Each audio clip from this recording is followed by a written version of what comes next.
primer punto ya ha sido tratado y la idea fundamental sería saber si los pacientes crónicos o en primer episodio que tienen este perfil, que no son todos, se caracterizan por algunas cosas más delirios, más alucinaciones, más alteraciones cognitivas, peor evolución, no lo sé. Es algo que, bueno, pues que iremos tratando de hacer en los próximos años. En segundo lugar, el asunto del sustrato cognitivo. Aquí pisamos un terreno un poquito más sólido ya en función de nuestros datos y de los de otros. Ha habido varias publicaciones en los últimos años, entre ellas esta de nuestro grupo del año 2021, aunque se aceptó en el 2020, que muestran que los pacientes, en este caso son casi 200 pacientes, de los cuales algunos tienen esquizofrenia, otros trastorno bipolar, algunos son primeros episodios, otros no, se distribuyen en dos grandes grupos en función de su cognición.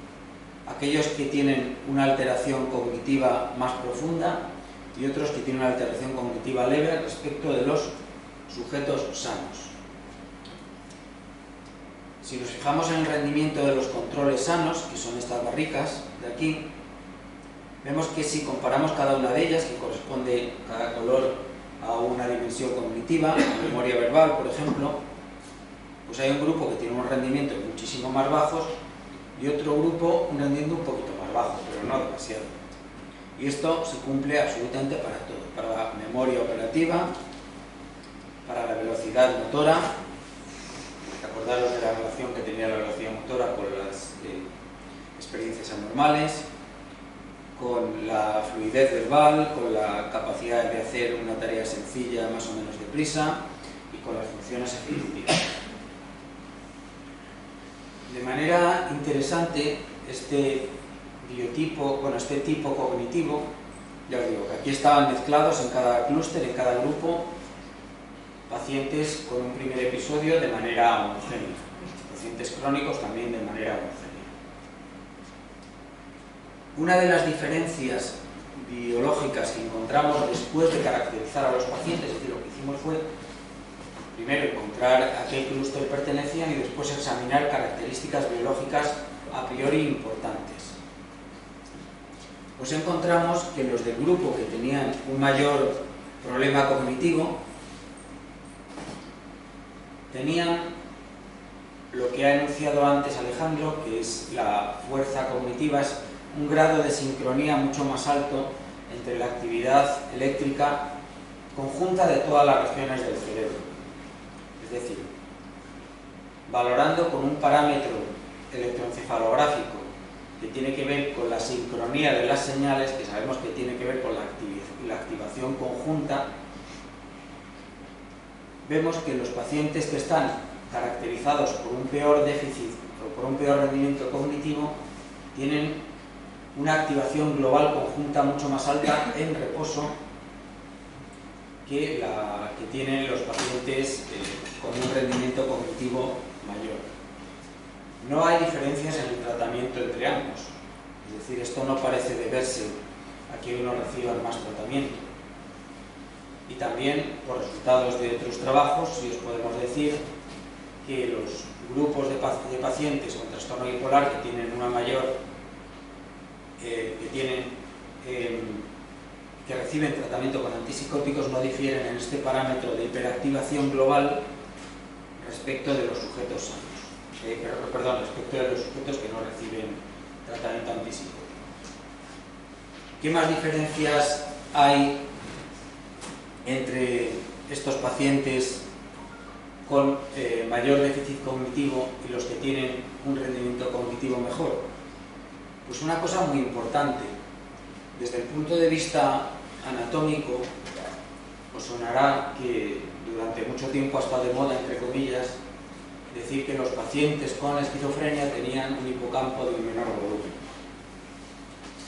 Y esto, bueno, se replicaba o no se replicaba, aparecía, bueno, pues, ¿dónde está ese hipocampo? Claro. Dentro de las regiones que en conjunto son más variables en pacientes que en controles. ¿Qué significa esto? Que seguramente los pacientes difieren mucho entre sí. El hipocampo es bastante menor en pacientes con rendimiento cognitivo bajo que en los otros pacientes con rendimiento cognitivo normal que no tienen diferencia respecto de los controles sanos. Es decir, la anatomía de los pacientes en el hipocampo y en el tálamo también, que también es muy diferente entre los pacientes, más diferente entre los pacientes que entre los controles. También nos está hablando de que biológicamente los biotipos identificados primariamente en función de la cognición muestran diferencias significativas. Esto hablaría bastante a favor de que, como tal, en la naturaleza no existe lo que llamamos esta diferencia. Los pacientes son muy diferentes entre sí y no por factores primariamente debidos a la cronicidad, los primeros episodios son parecidos a los otros, y al tratamiento. Los que reciben antipsicóticos, aunque no tengan esquizofrenia, no son diferentes a los que sí los reciben.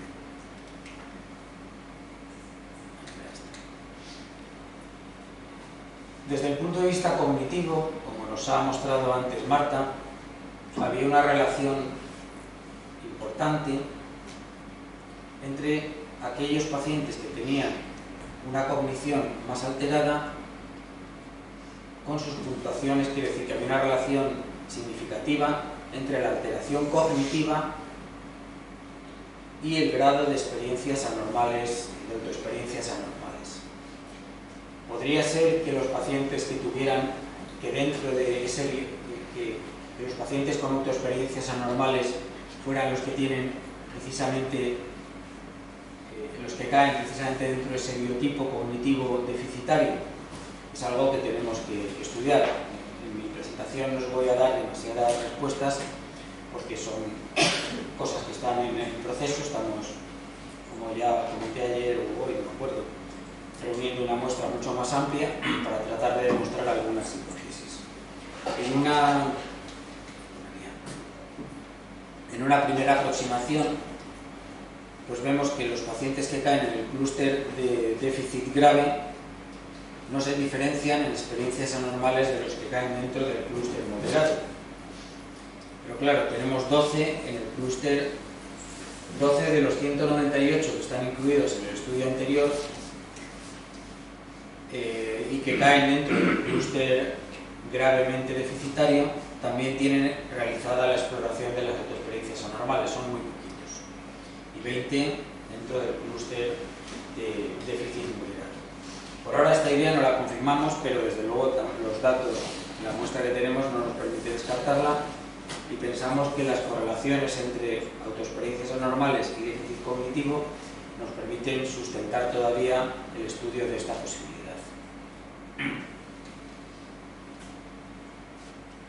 La tercera pregunta era si podemos relacionar si podemos encontrar un biotipo con sentido, las dos palabras separadas, en base a el análisis de lo que conocemos de los sustratos biológicos en los que se basan las funciones mentales superiores o la subjetividad. Aquí el terreno de las palabras es un poquito pantanoso, ya lo sé, pero creo que podemos entendernos si hablamos del pensamiento. Por lo poco que sabemos de cómo se transforma ese cambio de corrientes iónicas, esas corrientes eléctricas que están basadas en el intercambio iónico a través de la membrana neuronal, cómo se transforma este paso de electricidad en la experiencia subjetiva, sabemos realmente poco, pero algo sabemos, y es que un requisito fundamental es la coordinación constantemente cambiante de grandes grupos de sinapsis, de neuronas en algunos casos, de sinapsis aisladas en otros, cuya actividad se sincroniza en el rango de los milisegundos. Por ello, la actividad bioeléctrica registrada con EEG, con electroencefalograma o magnetoencefalograma, nos permite aproximarnos a esta sincronización en el rango de milisegundos. De alguna manera, cada acto mental es como una imagen en una televisión. Con cada puntito de la pantalla se ilumina más o menos, o se ilumina y está oscuro en cada momento de la imagen que va sucediéndose. No cambian los píxeles de la pantalla, siguen estando ahí, pero dependiendo de su grado de iluminación relativa, de su activación o desactivación, vamos viendo una constantemente cambiante imagen. Eso es lo que llamo asambleas sinápticas transitorias. Y la activación conjunta de las asambleas sinápticas se ve en el grado de sincronización, que podemos medir con técnicas adecuadas con el electroencefalograma. Vamos a ver, pensemos un poquito en pensar. Realmente cada acto mental es un conjunto de actos mentales, también constantemente cambiante. Cualquier acto mental que podamos identificar como nuestro tiene concatenado una experiencia de agencia, mayor o menor, dependiendo de si somos el agente o no.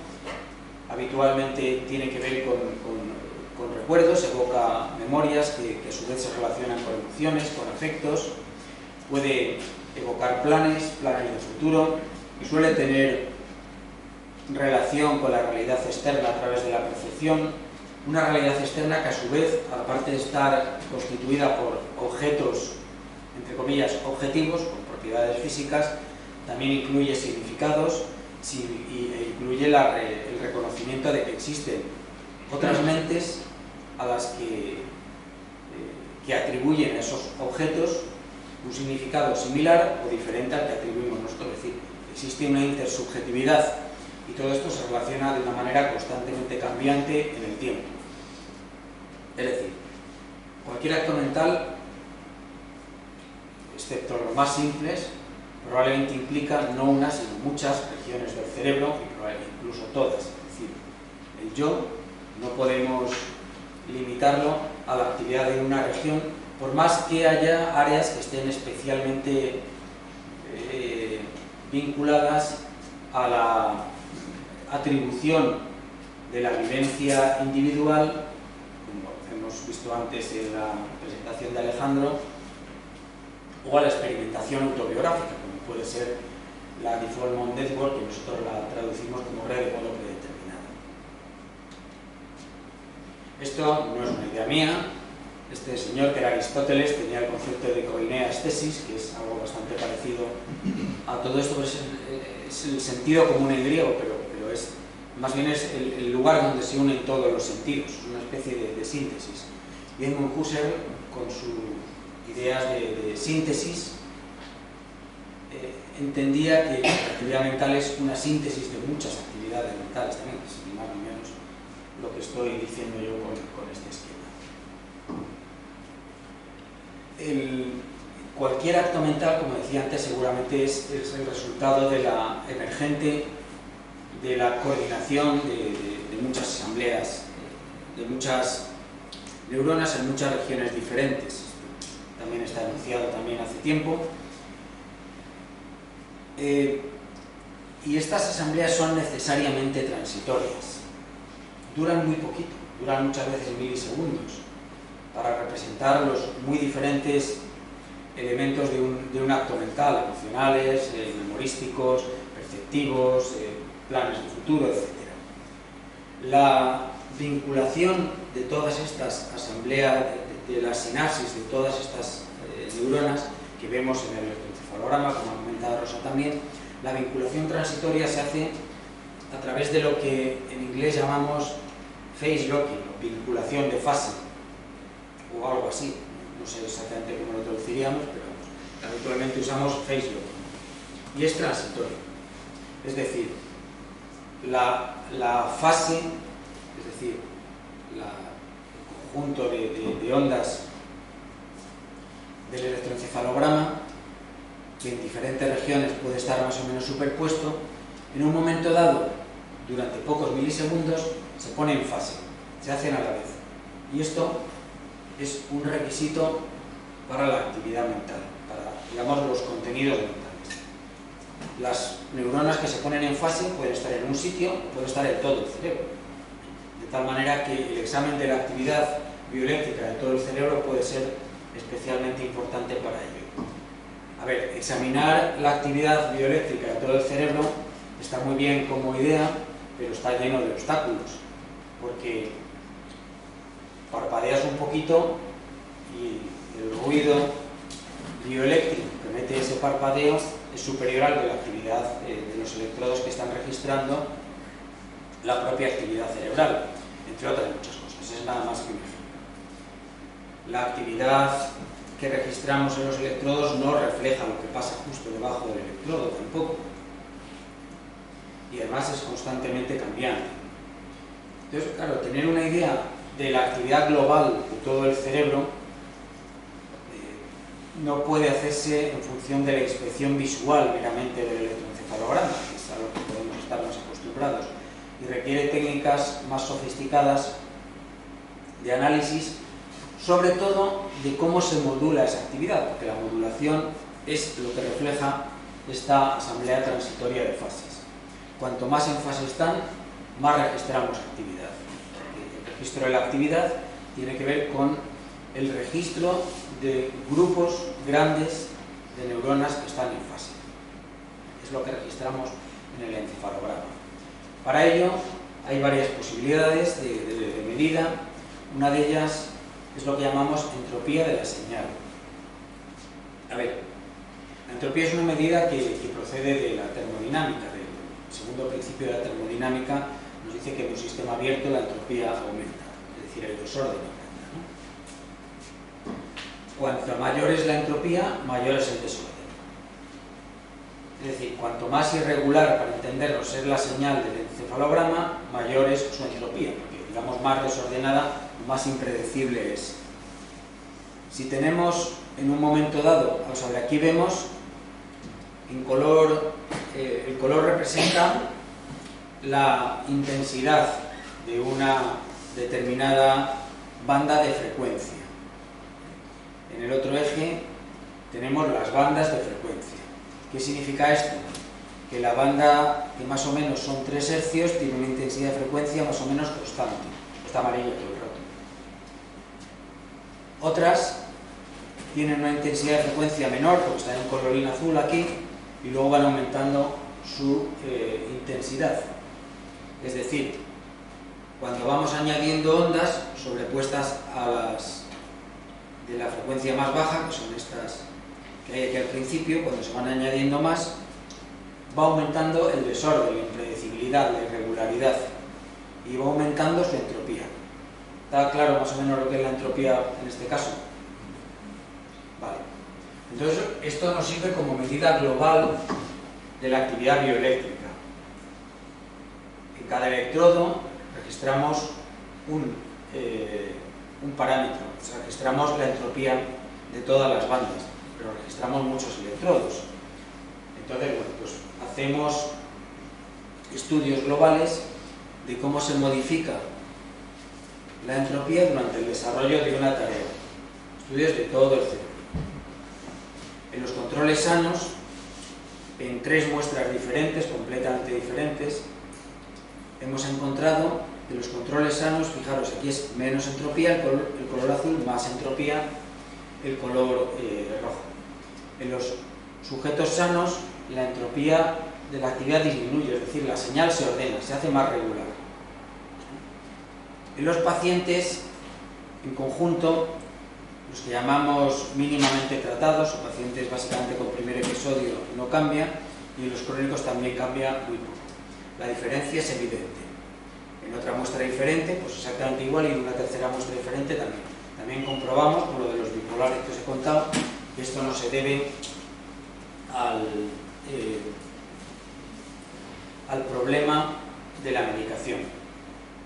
Es decir, el cerebro es menos capaz de regular su actividad durante el desarrollo de una tarea. La idea es, acordaros, no perdamos el norte, tratar de ver si existen biotipos basados en los sustratos de la actividad cerebral que subyace al pensamiento, como digamos, a la función mental superior, que nos puedan servir para explicar por qué algunos pacientes tienen experiencias subjetivas anormales y otras muchas cosas y otros no. Una de las posibilidades para explicar por qué no modulan los pacientes adecuadamente su actividad cerebral es que estén en condiciones basales, digamos, hiperactivados. O sea, si tú vas andando, puedes correr. Si vas corriendo, te cuesta más trabajo acelerar. Los estudios de conectividad de fase, de face locking, acordaros, face locking value, en pacientes con esquizofrenia, trastorno bipolar y controles, han mostrado en nuestro grupo, un artículo al que se ha referido antes Alejandro, que en conjunto, en esos pacientes con esquizofrenia, pues sí que efectivamente hay un exceso de conectividad, es decir, un exceso de sincronía. La sincronía en el cerebro se debe sobre todo a las conexiones entre el grupo más numeroso de neuronas que hay, que son las neuronas excitatorias, las neuronas piramidales. El cerebro es una gran red de neuronas piramidales en la que hay bastantes, pero no tantas, neuronas inhibitorias. Cuando una neurona piramidal excita a la siguiente y a la siguiente, o a todas las que excite, se produce una sincronía de sus fases. Entonces, podemos entender que esta hipersincronía global tiene que ver con un exceso de actividad excitatoria. Es verosímil porque hay muchos datos que así lo apoyan. Ahora hablaré de alguno de ellos. Y en otro trabajo que publicamos en el año 2018 encontramos que efectivamente la conectividad excesiva se relacionaba positivamente con la entropía. O sea, tener más entropía es tener más desorden. Sería malo. Tener más aquí es malo. Tener más fuerza conectiva, más sincronía global, también es malo en este caso. De tal manera que un cerebro hiperactivo parece asociarse con una mayor entropía y una menor modulación de esta capacidad, de esta actividad cerebral global.